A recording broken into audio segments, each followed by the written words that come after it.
inovadores do Brasil e do mundo. Eu, Elton Shoa, e meu amigo Eric Echaia, vamos iniciar mais um podcast Jornada Inovar. E hoje temos aqui uma pessoa extraordinária para compartilhar com vocês um assunto incrível.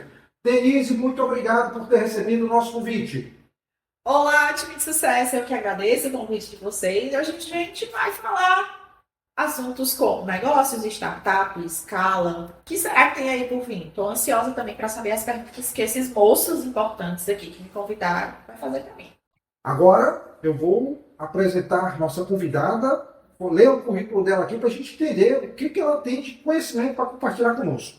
Denise Barroso é mãe da Isabela e uma referência em sucesso e experiência do cliente no Brasil, com mais de 20 anos transformando desafios corporativos em resultados financeiros. Empresária, cofundadora da Clique e co-criadora da metodologia 4R, reputação, relacionamento, retenção e reativação, foi eleita 2 vezes entre os top 200 estrategistas mundiais em Customer Success e pelo LinkedIn reconhecida entre as 50 pessoas mais influentes em experiência do cliente no Brasil. Olha só, hein?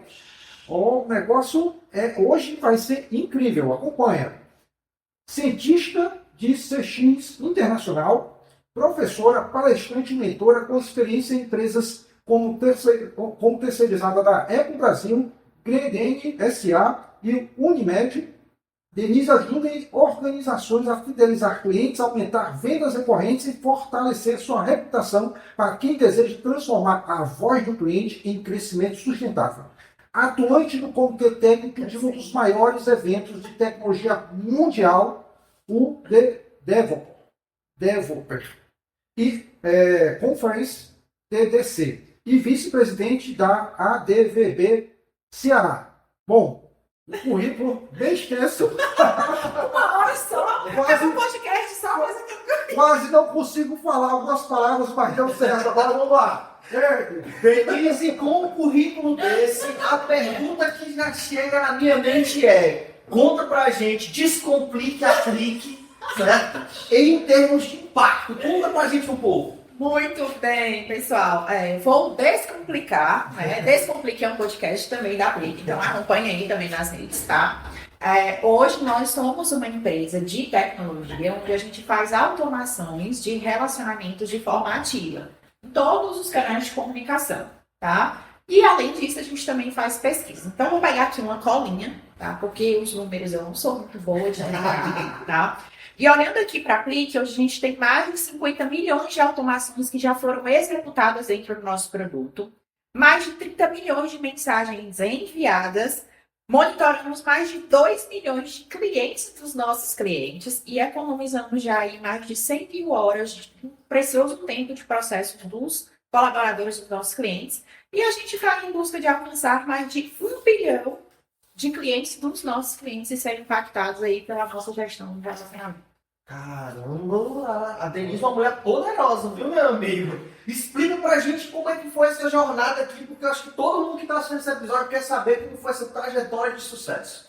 Então, vamos nós, né? A gente está engatinhando, a gente já pode dizer que nós temos sucesso, né? Então, a gente já está no mercado, vamos fazer aí 5 anos já. A gente iniciou no Startup Weekend e voltado para a saúde, dentro do ICC, tá? Então, a gente teve essa percepção de querer criar algumas coisas dentro do mercado para ajudar outras pessoas e a gente foi ver um pouco na experiência do Startup Weekend, né? Meu sócio, ele sempre trabalhou na área de tecnologia, que é o César Rabelo, né? Tem uma experiência gigante na parte de desenvolvimento.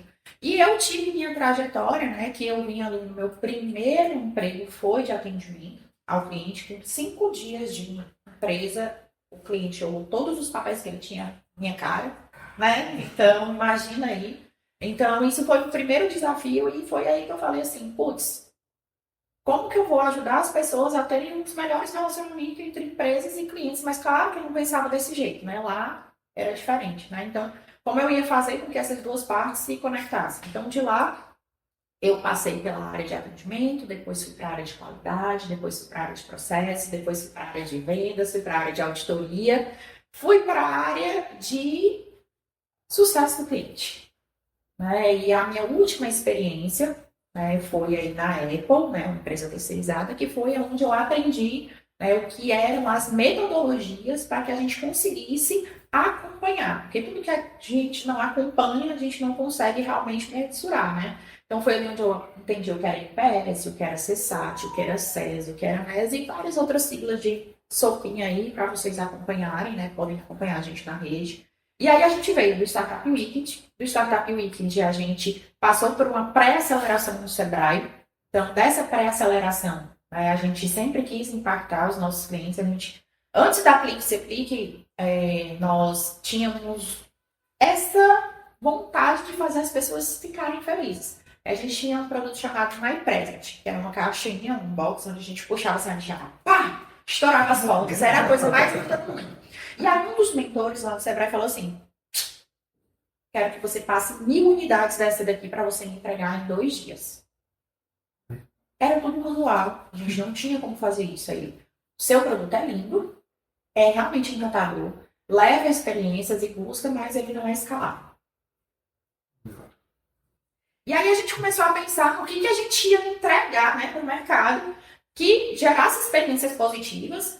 Nessa época eu trabalhava para a Apple, o César foi para o Web Summit em Lisboa e começou a trazer várias ideias. E aí quando ele voltou a gente sempre falou, tá, vamos reestruturar. O que a gente vai fazer? E a gente começou a falar assim, não, vamos então trabalhar com algo que lá fora já é muito visto, que é entender os clientes para poder conectar. Então, a gente começou a pensar nisso e a gente mudou a Aplique mudou a My Present para Explique. E aí, a gente entrou para trabalhar como consultoria e ver se fazia sentido no mercado aquilo que a gente queria. E aí, o povo fala assim, tudo bem, e aí, como é que vocês vão escalar? Então, a gente começou a falar, vamos começar agora a criar o nosso produto de tecnologia, porque a gente já validou, né, através das mentorias e dava certo. E aí a gente começou a falar, vamos trazer uma única pesquisa que está em alta, que é o NPS.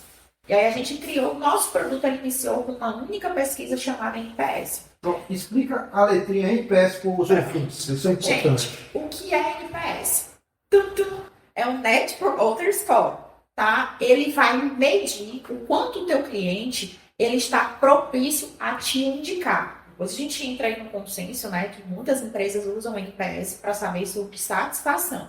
Faz parte, porque para que eu indique, eu preciso estar satisfeito, né, com o produto. Mas o NPS ele tem um único intuito, gerar receita para as empresas. Então, se eu tenho clientes que me dizem, que me indicam, então vem cá, venha me indicar, né? Então, o conceito do NPS ele foi feito para gerar receita para o seu negócio. Então, o trabalho, aqueles que precisam ser melhorados, que são os detratores, que são notas que o cliente dá de 6 a 0.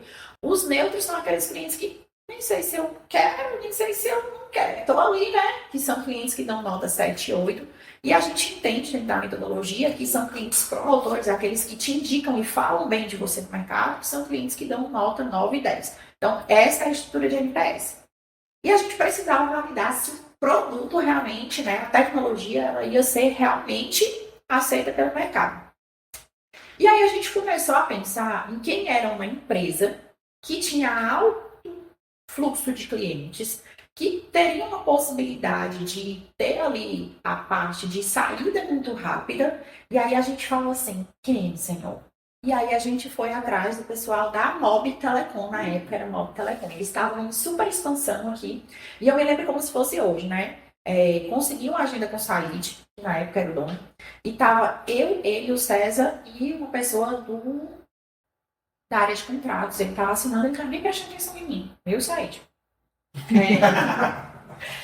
Na hora que eu falei, tava falando ali, ele não tava me prestando atenção, aí eu falei assim pra ele, né, que todo dono de negócio, gente, não adianta vocês falarem nada a não ser dinheiro, tá? Essa é a dica. Então, tudo que você for vender, fale quanto que ele vai ganhar no final, tá? Então, a primeira coisa que eu falei pra ele, eu quero testar o meu produto aqui, vai ser de graça, a gente fica durante 6 meses. Se a gente der um retorno financeiro, você contrata a gente pelo menos por 1 ano. Aí ele olhou assim, e vocês fazem o quê? Aí eu expliquei, a gente tem uma plataforma onde a gente mede o NPS, que é a questão de indicação. E eles já estavam começando a fazer isso, e na época eles tinham pego uma pessoa que era da Vivo e estava dentro da MOB. E ele estava exatamente falando sobre essa bendita pesquisa. Então, eles chamaram esse diretor, que na época era o Alexandre, a gente sentou, a gente mostrou o projeto para ele, aí ele olhou assim, já que é de graça, a gente vai fazer. Né? Eles precisavam de uma ferramenta dessa. E, para nossa surpresa, em menos de 4 meses, eles contrataram o nosso produto. Que legal, que bom. Só que era lindo para eles, né? A coisa mais linda do mundo, o front-end maravilhoso, mas o back era eu e meu sócio, as madrugadas inteiras contabilizando o número, respondendo pesquisa, porque o maior erro de qualquer empreendedor na área de tecnologia é querer desenvolver uma tecnologia achando que vai dar certo, ou antes do cliente achar que é daquela forma que ele vai usar. Mas antes disso, o meu sócio já tinha passado por outras empresas, ele já tinha errado isso e ele não ia errar de novo, né? Quer errar todas as vezes a mesma coisa, não ia dar certo.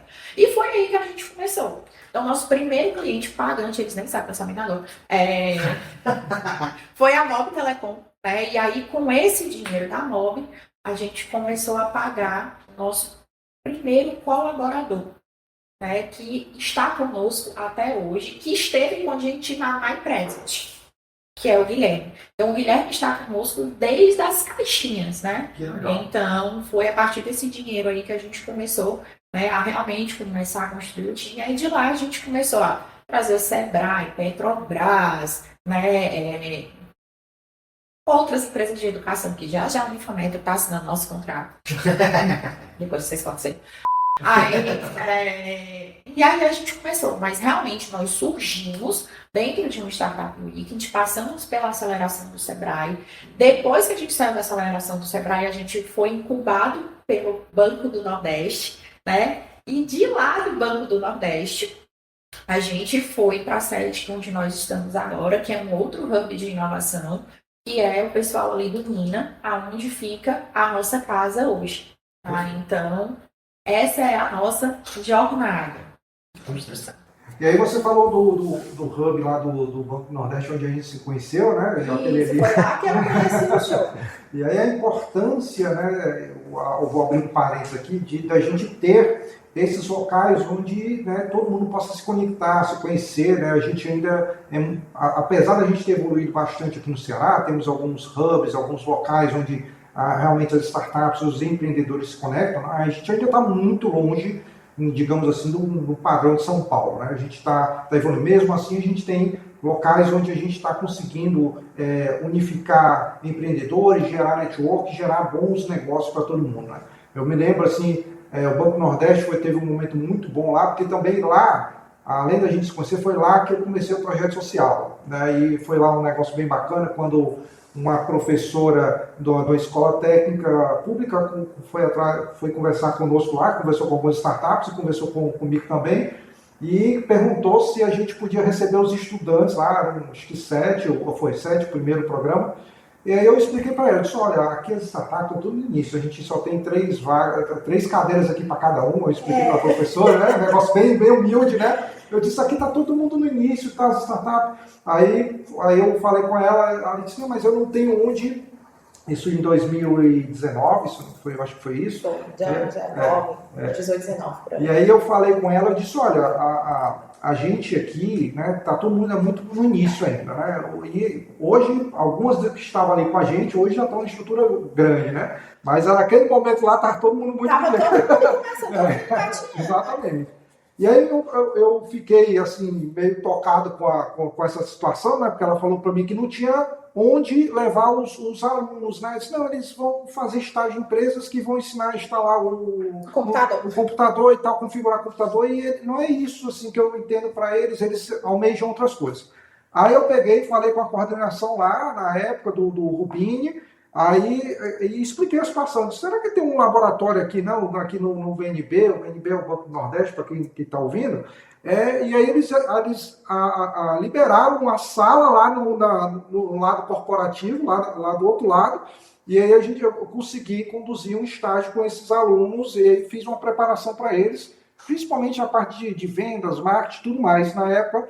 E o legal é o seguinte, dos 7...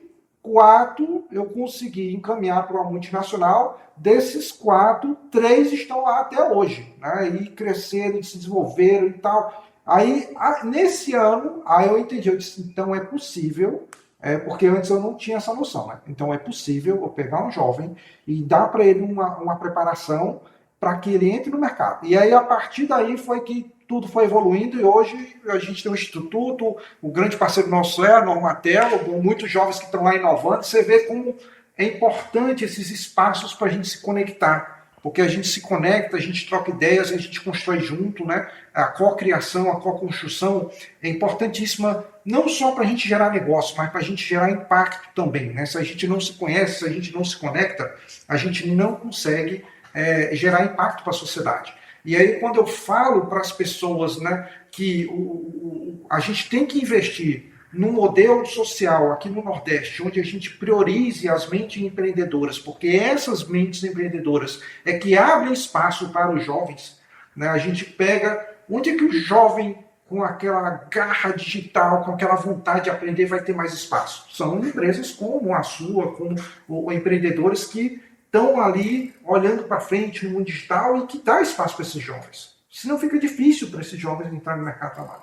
Então você vê como as histórias nossas se conectam, né? E é uma história muito legal, né? Tem muita gente conectada. Tem pessoas que eu já recebo aqui que a gente não se conectou ao longo do caminho, mas com você a gente tem essa história que a gente se conectou, acho muito legal. Bom, relembrar. Agora, uma coisa bacana que vocês estavam falando, no ano e no período, eu tava no Banco do Nordeste, ouvi falar do Hub e não consegui entrar.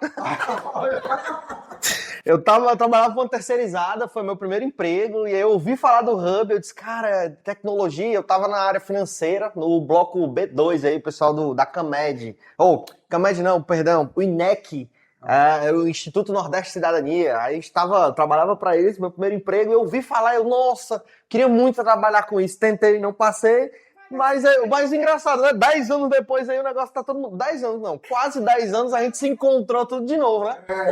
Todo mundo se conecta.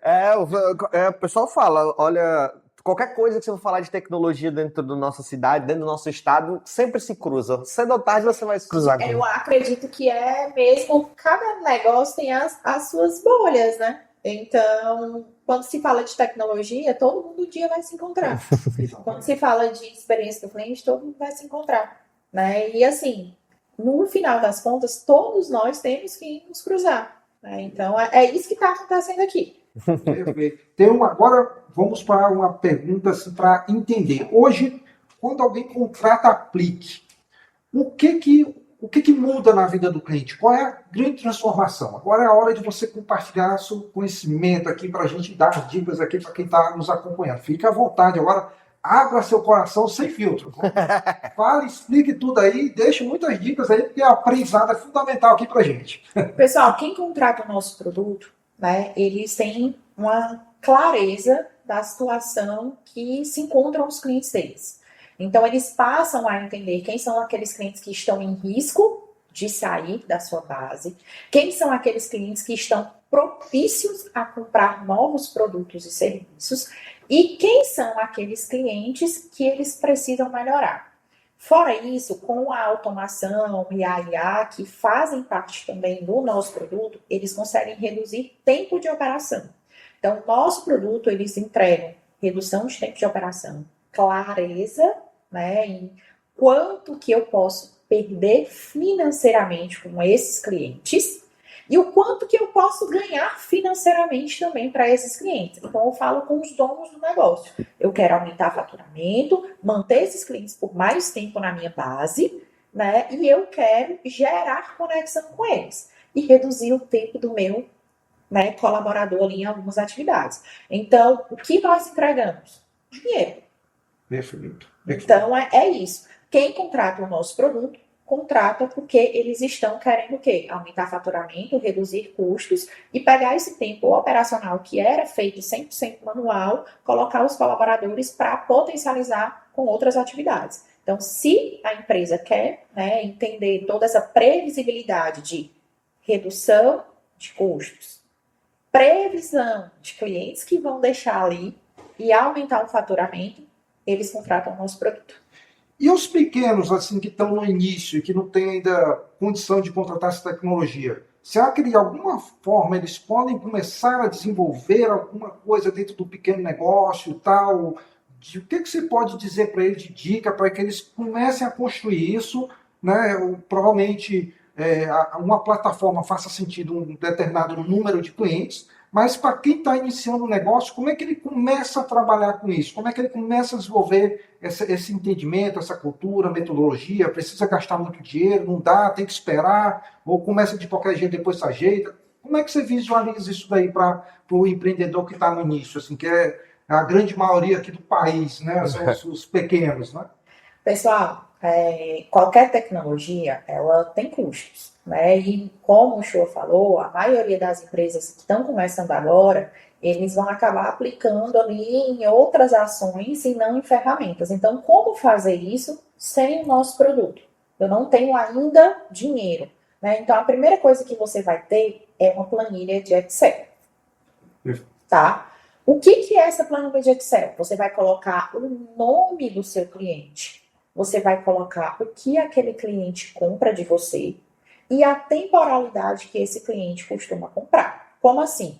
Se eu vendo água, eu começo a acompanhar o tempo de compra desse cliente. Ele me compra um garrafão de água a cada 7 dias, a cada 15 dias, a cada 2 dias. Então, eu começo a colocar esse processo dentro do meu Excel. Quando eu começo a acompanhar isso, eu começo a ver os clientes que estão continuando me comprando, aqueles clientes que pararam de me comprar. E aí, para os que pararam de me comprar e para os que continuam me comprando, eu vou fazer pesquisas. Denise, eu não tenho dinheiro para comprar aplique, para fazer pesquisa e automatizar. Como é que eu faço? Google Forms. Pego lá, crio um formzinho e pergunto para ele, né, como foi a entrega desse garrafão. Se o meu colaborador foi educado com ele na hora da entrega, se ele teve necessidade de ajuda para colocar esse garrafão, porque eu começo a fazer coisas de interesse no meu cliente. Então, eu consigo acompanhar. Então, aqui eu tenho o nome do cliente, eu tenho a temporalidade, eu tenho a satisfação dele. Tudo dentro de ferramentas gratuitas, tá?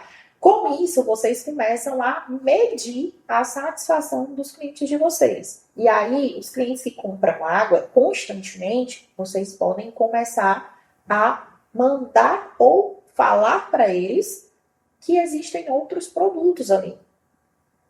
E aí, eu vou começando a crescer o meu negócio. Os clientes que pararam de me comprar, eu vou entender se foi o meu atendimento, se foi o garrafão que quebrou. Então, começo a entender quais foram os problemas e eu vou melhorando internamente. Vou treinando o time. Preciso trocar time? Preciso trocar time. Preciso ter outros produtos? Preciso. Então, a gente começa a acompanhar. Então, assim, quando eu tenho uma quantidade pequena de clientes, né, ali de 100 clientes, 200 clientes, dependendo do seu modelo de negócio, eu ainda consigo acompanhar por um Excel. Quando eu já tenho uma escala maior, aí já fica difícil para eu fazer mensuração, para eu poder fazer dashboards, para eu poder acompanhar, para eu poder conversar com essas pessoas. Então, assim, para vocês que ainda não conseguem pagar a Clique, eu espero que todos em breve estejam conosco, tá? Vocês podem iniciar dessa forma, identificando quem são seus clientes, tipo de produto que eles compram, periodicidade e entender a satisfação com eles. Então, com isso, o simples bem feito, vocês vão aumentar faturamento na base e vão reativar a base de vocês. Olha, tem uma coisa que a Denise falou muito bacana aqui, que ela me ligou um estalo aqui na cabeça. Tem um posto de gasolina que eu só abasteço nesse posto. Mas não é porque a gasolina lá é boa, é confiável, não, é porque o cara que me atendeu tão bem que eu só volto lá. E ele não fez nada demais, não é que ele jogou água Não, ele só perguntou, tá bem, e era num dia que eu não tava bem. Aí eu fiz uma sessão de terapia com o cara que abastece meu carro. Eu fiquei assim, cara, esse cara é legal, ele ouviu tudo, desejou minhas melhoras, e num dia que, por ocasião, eu passei, ele disse, e aí, cara, tudo bem? Você melhorou dessa condição? Eu, pô, o cara lembrou de mim. Pronto. Até hoje eu só abasteço no mesmo posto. E ele não é em frente à minha casa. Na minha casa tem um posto do outro lado da rua, Eu dou a volta na cidade para até Heráclito Graça para abastecer no mesmo posto toda vez. E você vê, experiência do usuário, né? A experiência que você teve é o que marca, né, para você voltar para os locais. E todo mundo me pergunta, né, Denise, experiência. O que é experiência, gente? Experiências são as sensações e emoções que vocês têm com aqueles pontos de contato com os fornecedores de vocês. Então, o que é uma experiência? É as suas emoções e as sensações e como você se sentiu naquele determinado ponto de contato. Perfeito, exatamente. Olha, assim, é um mundo assim, a se explorar, o que você trabalha tem tanto valor para as empresas, e o que eu fico impressionado é que a dificuldade de muitas empresas em entenderem o valor do que você está entregando, porque eu imagino, né, que assim, quando a gente está falando do mercado mais desenvolvido em termos econômicos, é muito mais fácil. Eu até brinco com o pessoal, né? Eu disse, olha, empreender aqui no Ceará é nível hard. O pessoal fica querendo fazer a comparação com aqui, o Ceará com o Sudeste, o Nordeste com o Sudeste. Não tem comparação. Quando o pessoal fala isso é porque não vivenciou realmente. E aí eu explico para eles, olha, quando eu abri uma empresa lá no Rio de Janeiro, 2 anos depois, uma pessoa que nunca tinha me visto na vida chegou lá e botou 150 mil como se fosse um trocado na empresa, e em vez de, cara, sem nem conhecer direito o negócio, colocou lá como se fosse. Existe capital de risco. Existe de fato. Sim. Quando a gente está falando aqui do Nordeste, a gente está falando do mercado conservador.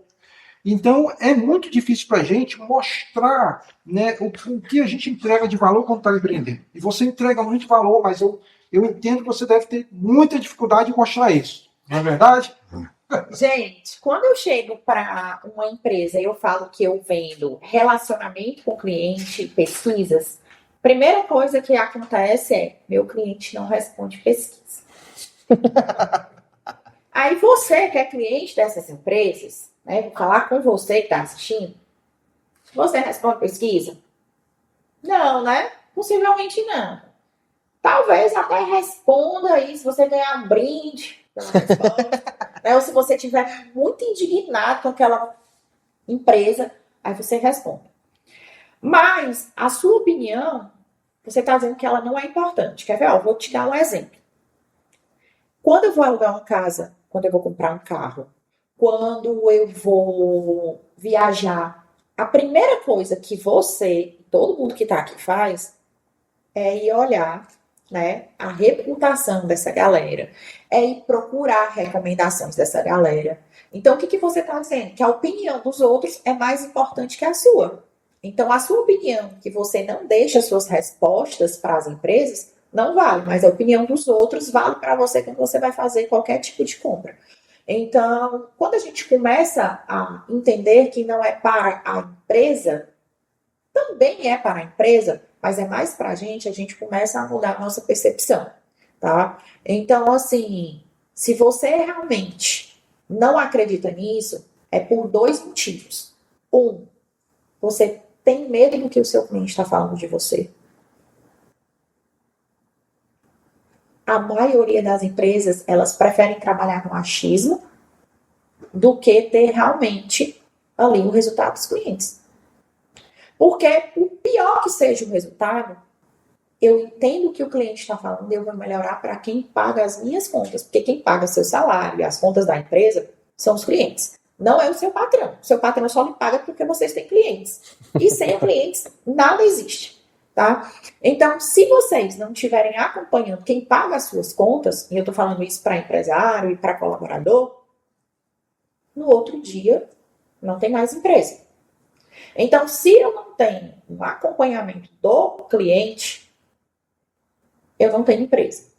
E aí você fala, putz, estou parando de vender, minhas vendas caíram, o pessoal não está comprando mais, e ele está indo ali para o meu concorrente, estou vendo que o meu concorrente está crescendo, porque talvez o seu concorrente esteja fazendo o que você não está, que é escutando seu cliente. Então, enquanto você tiver medo de saber o que os clientes estão falando de você no mercado para não melhorar, o seu concorrente, ele já fez isso ou está fazendo isso, porque é melhor saber em casa do que eu saber no meio da rua.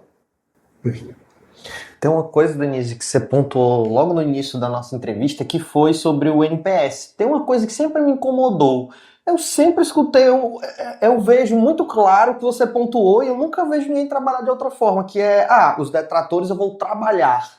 Mas e os promotores, que é o que vende a minha marca, não, ele tá fidelizado, ele tá em casa, eu não preciso fazer nada com ele. E o invocado é que tem muitas empresas que eu já acompanhei, que às vezes eu virei realmente um vendedor dela. Vou dar um exemplo bem prático. Hoje a gente tem, em Fortaleza está chegando agora todo esse movimento do patinete elétrico.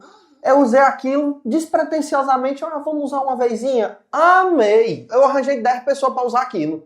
Então, assim, foi uma coisa que eu saí divulgando. Não, usa, tá doido, é muito show. É uma opção até melhor do que o Uber, se você quiser passear com a família. E olha que a gente sabe que o trânsito é um pouco perigoso, viu? Tava indicando tanta gente a usar. Cara, é uma coisa que eu observo que a empresa em si trabalhou muito bem isso. Quando eu indicava, eu ganhava, a pessoa que estava usando também ganhava. Do nada eu virei um vendedor da marca. Então, assim, são coisas que eu vejo que hoje é tão conservador ainda que as pessoas não trabalham isso muito bem. Não, tá fidelizado, tá em casa. Aí ele não vai reclamar de nada, não, ele tá em casa. O que você sugere para quem tá começando agora, quem já tá grande e aí tem esse mesmo pensamento? O que você sugere de boas práticas para fazer? Tá, primeira coisa é tirar o NPS como métrica de vaidade. Não só o NPS, como qualquer outro. As empresas hoje grandes, elas utilizam, a maioria delas, o NPS para falar, olha, eu tenho um NPS, uma satisfação do meu cliente é altíssima. Tá, que bom. Isso vai trazer outros clientes? Vai. Mas a pessoa que está fazendo esse tipo de pesquisa e qualquer uma outra, que ela não esteja um objetivo claro de gerar remuneração ou redução de custo para a empresa, está errado. Então, você que faz o NPS ou qualquer outra pesquisa dentro da sua empresa, você tem que entender o porquê que você está fazendo. Eu estou fazendo porque o mercado está fazendo, que bom que você está fazendo também. Mas o que você vai fazer de diferente dessas outras pessoas? Peguem todos os clientes, todos, sejam promotores, neutros e detratores, e retornem para eles. Dentro da Aplique, a gente tem a parte de fechamento de loop, que é também uma importante fase do relacionamento. Se o cliente parou o tempo dele, que é algo que é muito precioso, para responder uma pesquisa para mim, seja positiva ou negativa, o mínimo que você precisa fazer é dar um retorno para o cliente. E não é só obrigada pelo seu retorno, obrigada pelo seu feedback, não. É mostrar que você leu a resposta dele. Perfeito. Então, dentro da Aplique, a gente já tem esse comando de fechamento de loop. Eu segmento, eu posso usar IA, eu posso ler de um por um, mas eu tenho toda a rastreabilidade. Então, pensem aí, quantas empresas vocês já responderam pesquisas, que vocês dedicaram o tempo de vocês e que elas tornaram essa resposta para você, olhando para os clientes promotores. Não estou falando dos detratores, porque detratores, como você falou, a maioria das empresas, né, eles trabalham. Então, o que eu digo? Trabalhem os detratores e acompanhem esses clientes para saber se eles saíram da zona de detração para, pelo menos, uma zona neutra. E os neutros e os promotores, vocês precisam se utilizar daquilo que o NPS faz, que é gerar rentabilidade para dentro da carteira. O que vocês estão fazendo, além de dar brindes para os clientes responderem essas pesquisas pelas métricas? Vocês precisam pegar esses clientes que são promotores e neutros e gerar novos negócios dentro da carteira. E como que eu faço isso? O que ele comprou? O que ele pode comprar de mim? Isso é um conceito que ele é antigo. Assim, a gente vê que... Eu vou pegar um exemplo aqui bem geral. Assim. Se a gente pegar, por exemplo, exemplo da NASA, que as pessoas mandam carta para lá, eles leem e respondem para você, né?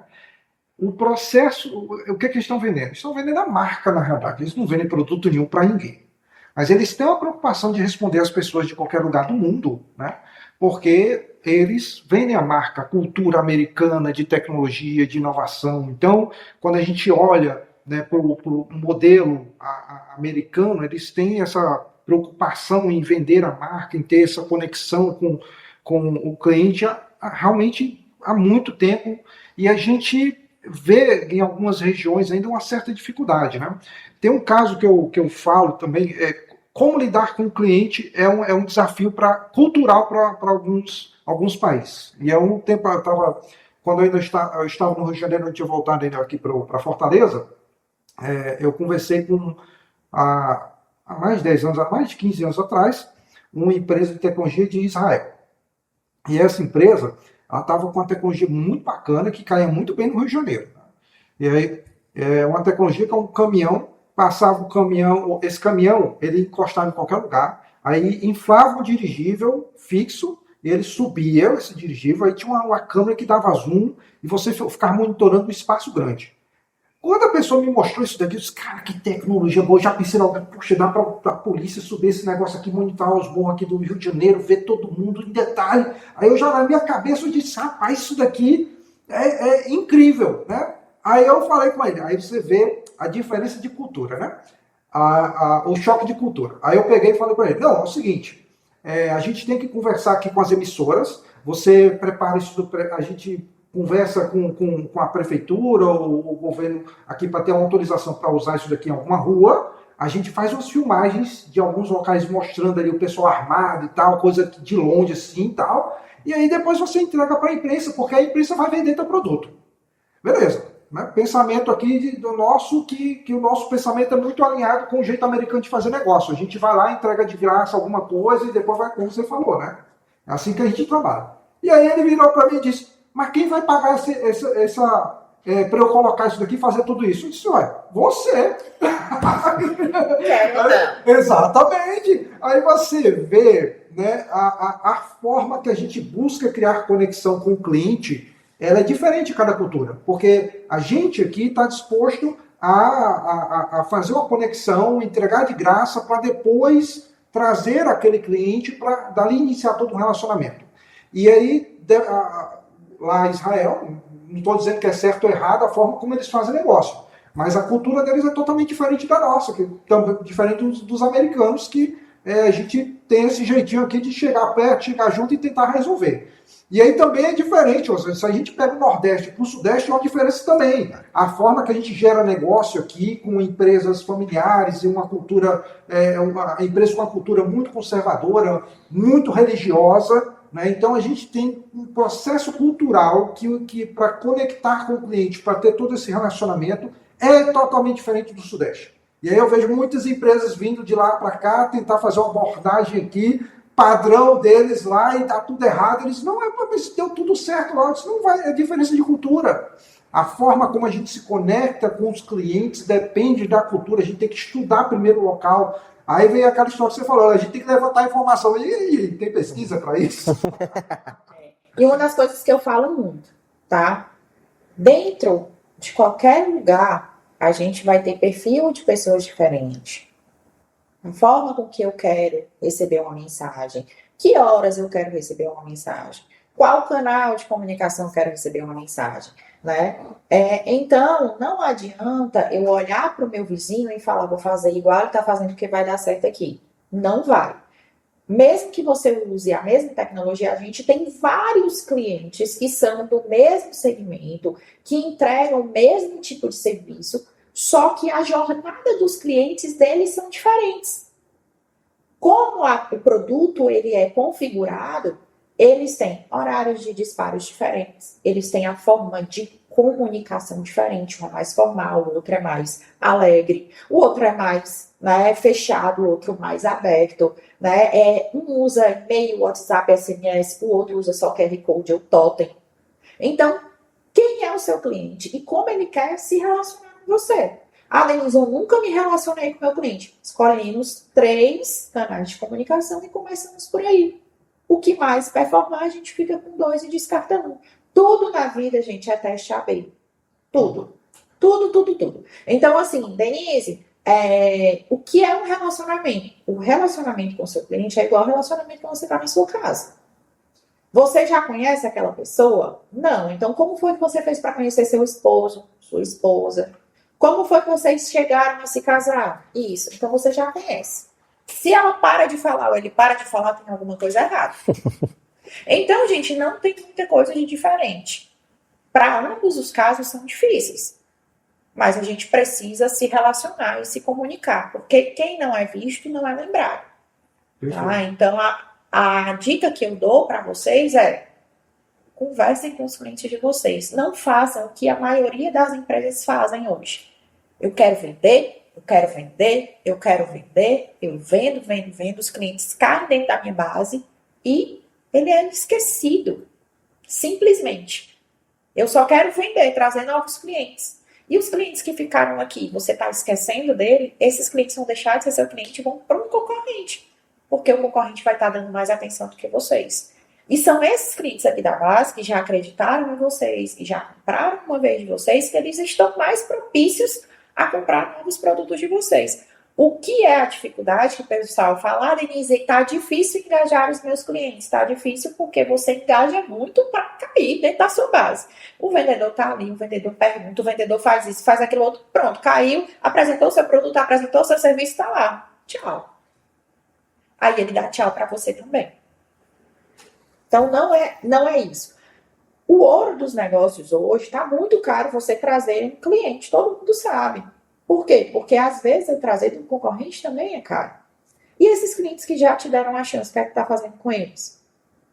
Então, a maioria das empresas, eles trabalham a venda e não trabalham pós-venda. Vamos falar do que a galera já conhece, não trabalha pós-venda. O pós-venda que é trabalhado hoje é fazer outra venda. E eu ainda vendo o cara numa hora errada, no momento errado, porque eu não converso com ele, eu não sei como é que ele tá.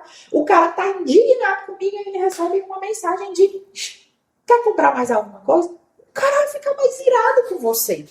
Então, se você acompanha seu cliente, você sabe aquele cliente que tá com raiva ou chateado com você.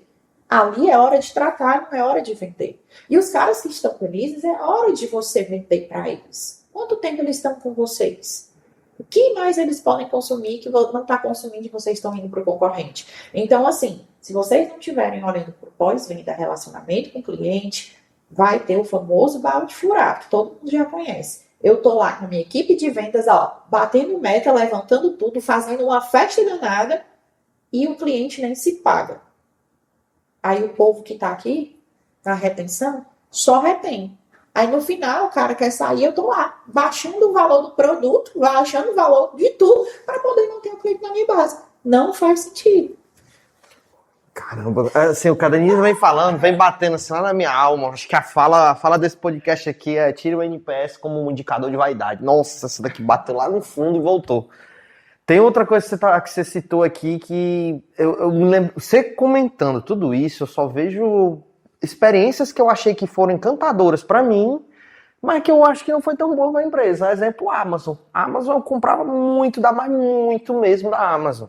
Um dia que ela fez uma coisa muito chata comigo, de atrasar umas 4 vezes uma data de uma entrega, e no fim ainda extraviou, foi que eu disse, não, compro mais de vocês. Mandei realmente uma pesquisa pegada. A Amazon me deu outro produto, ainda mandou em duplicado. Aí eu achei incrível. E foi que eu percebi. Sempre que eu tive boas experiências, a Amazon nunca me apareceu na minha porta para dizer, e aí, você tá gostando? Você comprar de novo com a gente? Nunca me perguntou. Eu só comprava pela praticidade. Mas no dia que eu mandei uma coisa bem chata, ela, não, volte, tamo contigo. E saiu muito caro para ela, mas muito caro mesmo. Eu tenho certeza que duplicar um produto lá, Ave Maria. Mas a intenção aí, gente, às vezes, quando a gente trabalha com terceiros, né? Porque às vezes nem todos os produtos são da Amazon. E aí, a marca é a Amazon. A marca dela tá lá. Então, é melhor ela pegar e duplicar esse valor para você continuar comprando dela do que você degredir a marca dela dentro do mercado. Então, isso não foi caro. Isso foi uma estratégia de relacionamento. Porque ela sabe que isso não foi dela.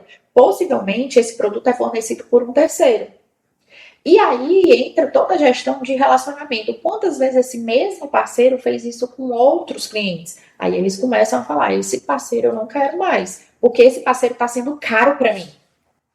Porque eu estou tendo que pegar de outras pessoas, porque possivelmente ele não pegou desse parceiro, pegou de outro, comprou, deu a aquisição deles para poder trazer para você. Então, até isso é importante. O quanto o impacto do teu serviço está sendo prejudicado pelo teu fornecedor. E você só vai saber isso quando o teu cliente reclamar. Perfeito. E aí eu descredencio aqueles fornecedores que não estão me ajudando a entregar uma boa experiência para o meu cliente. Denise, então uma pergunta aqui que ficou na minha mente. Hoje tá um negócio aqui bacana demais, bicho. Eu sou leigo, a grande maioria do assunto que você trouxe, mas eu tô perguntando porque eu tô absorvendo o máximo de conhecimento que eu consegui nesse podcast. Mas uma curiosidade ficou na minha mente aqui. Já teve alguma, como é que eu posso dizer, algum cliente muito raivoso das suas pesquisas que você trabalhou? Que, assim, marcou em específico, que foi, assim, ou divertido, ou foi algo que, cara, nossa, esse cliente aqui lavou a alma aqui comigo. Teve algum desses casos pra você contar com a gente? Pessoal, uma das coisas que eu sempre falo, a gente não consegue ver as respostas dos clientes dos nossos clientes, mas eles sempre relatam, né, pra gente. Né? Eles sempre falam, olha, eu tinha um cliente que eles me mandaram assim, ó, graças a Deus você me mandou uma mensagem. Porque eu já liguei, eu já mandei mensagem pelos canais que vocês falaram e nunca ninguém me atendeu. Mas já que é você que está me mandando a mensagem, agora eu vou falar. E aí, nesse momento, esses clientes, né, ele foi olhar se realmente esse cliente tinha entrado em contato com a central de atendimento e tudo mais, e tinha lá todos os registros. E não foi resolvido deles. Quando eles foram puxar, eles viram que tinham outras pessoas no mesmo perfil. Aí eles viram que tinha erro na conexão, várias coisas que, na verdade, o cliente estava muito indignado, mas eles estavam com erros de processos internos. Quando eles resolveram isso daqui, eles resolveram para vários clientes e resolveram para outras pessoas que entraram nesse processo. Então, eles falaram, putz, isso foi muito massa para mim. Mas eu só consegui descobrir quando eu comecei a usar a sua tecnologia, porque em vez de eles estarem vindo atrás de mim, sou eu que estou indo atrás deles. Perfeito. Bacana. Uma escuta mais ativa, né? Você tem que abrir esse canal, isso é importantíssimo, né? E, inclusive, a questão da escuta, esse é um dos erros de uma venda B2B, principalmente quando o ticket é muito elevado, de você não escutar o cliente, de você querer empurrar logo o produto sem escutar o cliente. Então, erro básico, né? Eu não vou citar nomes, nessas últimas semanas eu passei por uma experiência dessa, onde a pessoa não escutou o cliente e quis logo empurrar o produto. Né? E eu, assim, eu vejo tanto de empreendedores que estão ali no início de carreira, ainda que de fato ainda não entenderam o processo de venda, não estudaram o tema, como também, às vezes, empresas que já estão há mais tempo no mercado e não escutarem. Quando você não escuta o cliente, você realmente passa a ter todos esses problemas. Você empurrar o produto sem escutar o cliente, né? Você parte do princípio que, não, meu produto é muito bom e serve para você e acabou-se. Né? E aí eu recebo muito, né? Porque o pessoal olha lá no meu LinkedIn, CEO do Grupo T. Aí eles vão lá e toneladas de pessoas vendendo coisas para mim. Né? No Brasil, os indianos também. Os indianos, de vez em quando eu explico para eles que eles estão vendendo para a pessoa errada. Eles não, mas o meu produto é barato. Eu disse, sim, mas aqui no Nordeste eu consigo desenvolver mais barato do que você desenvolve na Índia. Exatamente. Eu disse, olha, aqui não é São Paulo não, rapaz. Aqui eu tenho um programador bom e bem baratinho aqui para fazer. E eles não entendem isso, né? Então, de vez em quando, o indiano fica chateado comigo. Então, o que eu vejo é essa dificuldade. Você tem que ter escutativa. Acho que é o ponto. Você tem que escutar antes de tentar vender alguma coisa, antes de oferecer um produto. Coisa que você falou aí várias vezes, né? Acho que é um aprendizado muito grande com relação a isso, né? E aí, quando você não escuta, aí os problemas vão acontecendo, e aí são muitos tipos de problemas. E aí eu queria perguntar para você o seguinte, o que você considera de erros mais graves que o empreendedor que está no início ali não deve cometer, né? Vamos lá agora pegar as coisas. Tente não cometer esses erros. Assim. Vamos tentar ver aqui o que é possível assim, de orientação. Não só para um empreendedor, mas para qualquer pessoa, certo? O pior erro é você vender algo para alguém que você não tem. Porque quando você leva uma promessa, você está vendendo ali para o cliente algo que você não tem, né? Então, não é legal, certo? Então, assim, a primeira coisa que eu digo para vocês é sejam claros e honestos com os clientes. Lá na empresa, quando o cliente ele entra, a primeira coisa que a gente entende é o que ele realmente quer. E quando a gente não tem o que o cliente quer, a gente tem duas opções. A gente analisa e vê se isso vai dar certo para ele e para muitos. E se der certo só para ele, a gente fala que a gente não consegue fazer. e que talvez nós não sejamos a empresa que ele quer.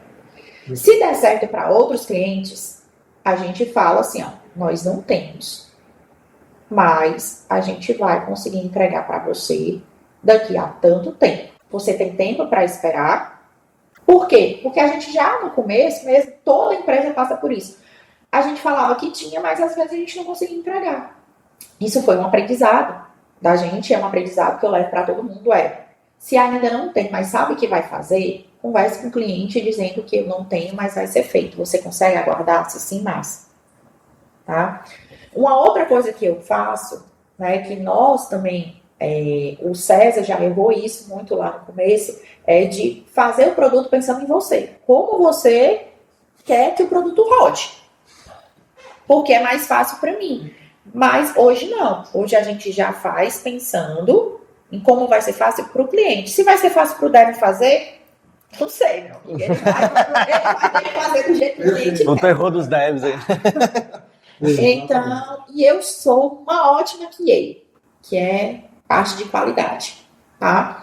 Apesar de vir ali para mim, os nossos, né, dev fazem lá de acordo com o que foi a necessidade do cliente, vão fazendo as melhorias e sempre passam para mim. Eu sempre acho uma brecha, gata. É incrível. Não, Denise, não é para usar assim, não. É assim que o cliente pode usar assim, então vai ser usado assim também. Pode corrigir isso aí. Tá? Então, assim, uma das coisas façam da forma mais simples, validem com o cliente de vocês, escutem o que eles querem, o que eles não querem. Meus clientes estão aqui e vão escutar. E muitos deles sabem que nós melhoramos os produtos e construímos junto com eles. Denise, vocês têm reclamação? Claro, vocês sabem que eu tenho. Denise, vocês têm coisas para melhorar? Claro, tenho. Mas eu tenho clientes que estão me indicando. Eu tenho vários clientes que estão na minha base. E o problema não é eles ficarem chateados. O problema é a gente não resolver isso. Então, o que eu digo para vocês escutem os clientes de vocês. Eles vão ligar, eles vão falar que estão com raiva, não está acontecendo isso. Aí tem duas coisas. Ou realmente a gente não consegue atender, ou a gente vai melhorar para atender aquele cliente. Perfeito. E a questão da IA na parte de atendimento, que essa é a grande confusão que a gente está tendo hoje, todo mundo dando opinião diferente, então, opiniões otimistas, opiniões pessimistas, a gente sempre traz esse tema aqui também nos podcasts, para a gente poder falar, e enfim, cada convidado aqui poder expressar seu sentimento, sua percepção. Fique à vontade agora para explicar para a gente. Eu já digo que eu sou um dos que sou quase contra 100% a IA no atendimento. Eu tive tanta experiência ruim com a IA.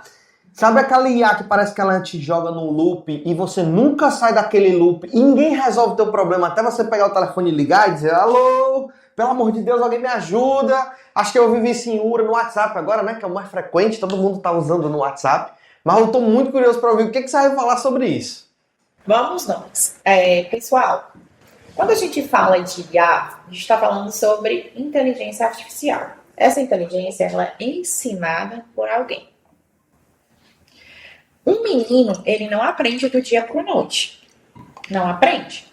Todo mundo que tem filho sabe que eu tenho que falar inúmeras vezes, repetidas vezes, a mesma coisa, porque o meu filho ele vai errar sempre até ele aprender. Então, até ele aprender,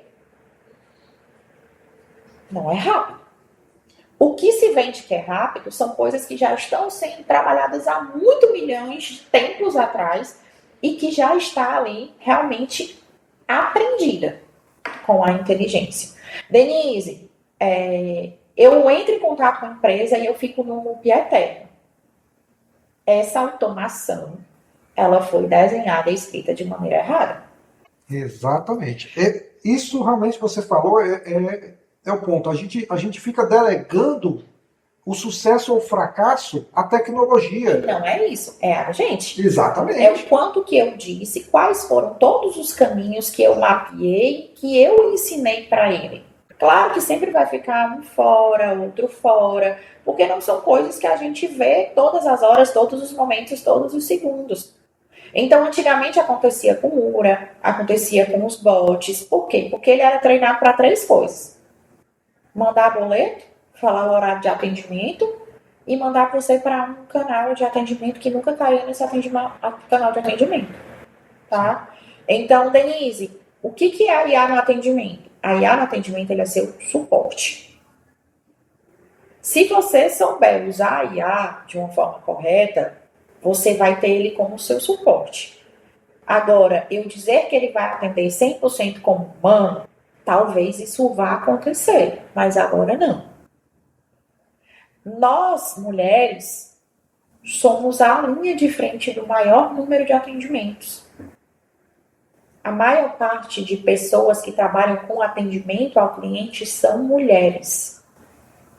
Você pode pegar os dados do Sebrae. Nós somos aquelas pessoas que estamos em mais risco.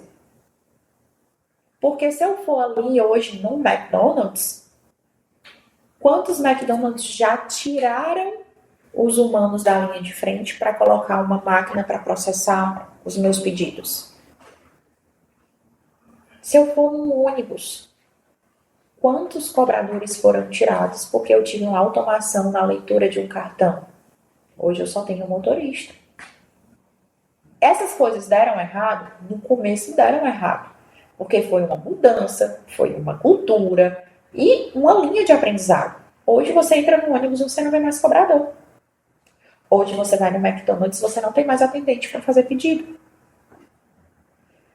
E, possivelmente, daqui a alguns anos, eu não vou ter mais balcão de atendimento para muita coisa.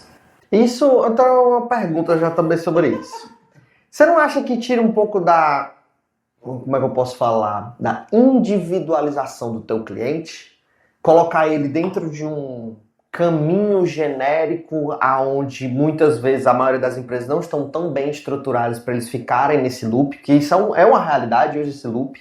Muitas empresas colocam naquela pressa de dizer, eu tenho que dizer que tem um IA, que hoje é o marketing da empresa. Hoje em dia, muitas empresas dizem, não, tem IA aqui. E o que é que o IA faz? Atende o cliente. É um chatbot, só que ele diz que é um IA porque é mais bonito, vende mais. Mas isso, na sua visão, acha que tira essa individualização do cliente? Eu acho que não tira a individualização a partir do momento que você estuda aquilo que você quer. Como eu disse para vocês, dentro da minha empresa, os meus clientes, eles têm estados diferentes. Eles estão em estados diferentes, estão em países diferentes, a gente atende países fora também. Então, culturas são diferentes, canais de atendimento são diferentes, forma que fala são diferentes. Preciso mapear. Eu tenho clientes que não querem falar comigo por nada, mesmo eu tentando falar com eles. Não, me mande aí só um vídeo da atualização, me mande aí só o passo a passo dessa atualização e acabou, você não quer falar com você. Mas tem clientes que quando a gente atualiza, vai pro webinar de inovações da Clique. Entendi. Então, eu posso automatizar e humanizar ao mesmo tempo. Eu só preciso ensinar e entender quem são aquelas pessoas. Eu vou colocar uma tecnologia para uma pessoa ler dentro de um mundo que é agropecuário. A gente se pegou nisso. A gente tinha tem um cliente que atende agro. E como é que eu vou saber? O cara não sabe, às vezes, ler nem escrever. O que foi que a gente fez? A gente adaptou o nosso produto. Hoje, quando o cara fala, ele dá feedback por áudio. Ele manda foto.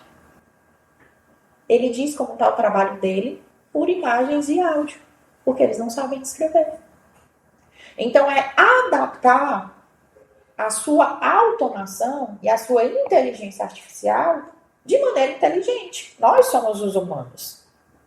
Então, assim, Denise, vai acabar? Antes a gente tinha milhões de pessoas que trabalhavam escrevendo, né? Ali nos serviços, eles iam, escreviam. Hoje, aí saiu, foi para a máquina de escrever. Da máquina de escrever, a gente veio no computador. E do computador, a gente tem os clouds agora. Eu não preciso mais escrever. Eu dou um enter e tenho tudo ali. Então, assim, é uma evolução. E, infelizmente, as empresas ainda não estão entendendo que elas precisam ser humanos na inclusão de inteligência artificial. Então, Denise, tem muitas empresas que contrataram bot e desistiram. Por quê? Porque eles não ensinaram de forma correta. Eles não mapearam a forma com que os clientes perguntam. Eles não entenderam quantos passos eles chegavam até ali. E às vezes, de acordo com o perfil do seu cliente, é melhor ter 10 atendentes do que ter uma redução de custo e colocar ali um bot. Então, assim, vai acabar? Muitas coisas já acabaram, muitos empregos já foram reduzidos por conta das automações que nós fomos inteligentes ao ponto de construir máquinas para substituírem ali o operacional. Então, gente, nós mulheradas vamos ter que nos rebolar, porque a gente que atende mais, né, normalmente nós vamos ser as mais impactadas com isso. Colocação perfeita. E justamente quando a gente está fechando o episódio. O tempo passou rápido, assim, aprendemos bastante aqui. Eu realmente, Denise, eu fico muito grato, agradecemos muito a sua presença aqui. Foi um episódio sensacional, tenho certeza que nosso público aqui vai aprender bastante. Ficamos muito agradecidos. Eu que fico, gente. Sempre é uma pegadinha. Eu tenho uma cochilete. Oi, era o que eu falava. É só porque eu dou um sustinho assim no final mesmo.